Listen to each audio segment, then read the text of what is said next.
আজ সন্ধ্যা Jatrabari Gulistan mayor Hanif flyover bridge মালবাহী পরিবহন বোঝাই ট্রাক কাভার ভ্যান লরি রাত ১০ ঘটিকায় ঢাকা শহর ঢুকার কথা থাকলেও গাড়িগুলো সন্ধ্যা ৬ ঘটিকায় ফ্লাইওভার ব্রিজের উপর বসে থাকে। ফ্লাইওভার ঝুঁকিপূর্ণ হয়ে যায় এবং যে কোনো সময় বড় ধরনের দুর্ঘটনা ঘটতে পারে।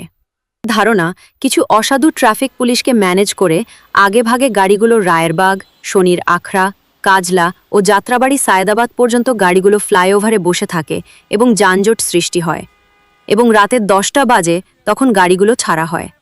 যাত্রাবাড়ি কাঁচাবাজার আড়ত ব্যবসায়ী সমিতির সভাপতি বিশিষ্ট ব্যবসায়ী যাত্রাবাড়ি থানা জাসাসের সভাপতি ৬২ নম্বর ওয়ার্ড কাউন্সিলর পদপ্রার্থী জনপ্রিয় নেতা মোহাম্মদ আলী শেখ বলেন, আমরা ব্যবসা করি, যাত্রাবাড়ি আড়তে যে কোনো সময় বড় ধরনের দুর্ঘটনা ঘটতে পারে। সেজন্য ডিসি ট্রাফিককে ও সেতু যোগাযোগ মন্ত্রীর দৃষ্টি আকর্ষণ করছি দ্রুত ব্যবস্থা নেওয়ার জন্য। বিসমিল্লাহির রহমানির রহিম। আপনারা জানেন, আমরা জানি যে এটা আইন, এই ঢাকার পথগুলি, এই ট্রাকগুলি মালবাহী যাত্রীগুলা যে মাল নেয়া লোড গাড়িগুলি থাকে সেই গাড়িগুলা রাত্র ১০টার পরে ঢাকা শহরে ঢোকার অনুমতি আছে।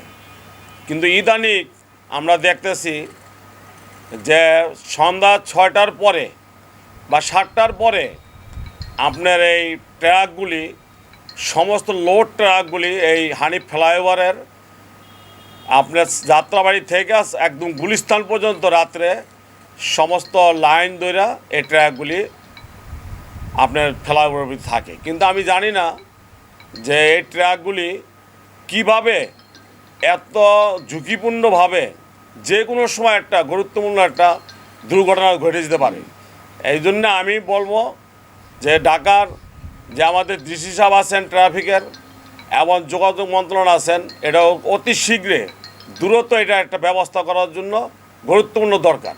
কারণ একটা দুর্ঘটনা হয়ে গেলে এই যে শত শত ট্রাক মাল যাত্রী ট্রাক লয়া মাল লয়া এই ট্রাকের উপরে একে লাইন ধরে আপনার ১-১৫০ ট্রাক থাকে, এটা ফ্লাইওভারের ভিতরে কত লোড কুলাইতে পারে এটা আমরা জানি না। যে একটা দুর্ঘটনা যদি হয়ে যায় তাহলে অনেক বড় একটা ক্ষতি হয়ে যাব। তবে আমি মনে করি যে এটা আপনিও নিজে দেখে আসছেন যে এখানে আপনার কীভাবে ফ্লাইওভারের উপরে সন্ধ্যার পরেই ফ্লাইওভারের লাইন ধরে একদম পুরা গুলিস্তান পর্যন্ত যাত্রাবাড়ি থেকে ফ্লাইওভার হানিফ ফ্লাইওভারের উপরে আপনার লাইন ধরে আপনার ট্রাকগুলি কাভার ভ্যানগুলা মাল লয়া একদম আপনার লাইন ধরে আপনার একদম সারি সারিভাবে রেখে দিছে। এটা বিরাট ঝুঁকিপূর্ণ।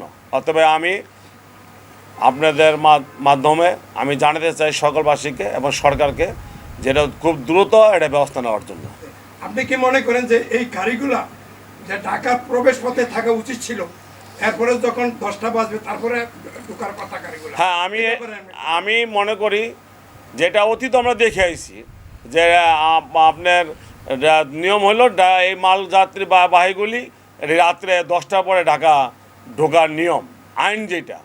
কিন্তু এখন আমরা দেখতে পাচ্ছি আজকে প্রায় ৫-৭ মাস ধরে ১ বছর ধরে আজকে এই ফ্লাইওভারের উপরেই এই গাড়িগুলি থাকে। কারণ এটা কেন প্রশাসনের চোখে পড়ে না, এবং যে ফ্লাইওভারের যারা ইজারাদার তারাই বা কেন রাখে এই জায়গার উপরে, আমরা এটা বুঝতে পারি না। এটা এবং নিশ্চয়ই কোনো দুর্ঘটনা এটা ব্যাপার আছে, নাইলে এইগুলি দিনে প্রবেশ করে কিভাবে? যেটা 7টা ঢোকার কথা 7টা তো ঢুকবো না, ঢুকবো তো রাত্রে 10টার পরে। এই গাড়ি ঢুকে যায়, লোড গাড়ি তো ঢুকে যায় ফ্লাইওভার দিয়া 7টার ভিতরে 5-6টার ভিতরে গাড়ি ঢুকে যায়। এই তো ব্রিজের ক্ষতি, শয়ে শয়ে গাড়ি ঢুকে রাস্তা ফ্লাইওভার জাম হয়ে যায়।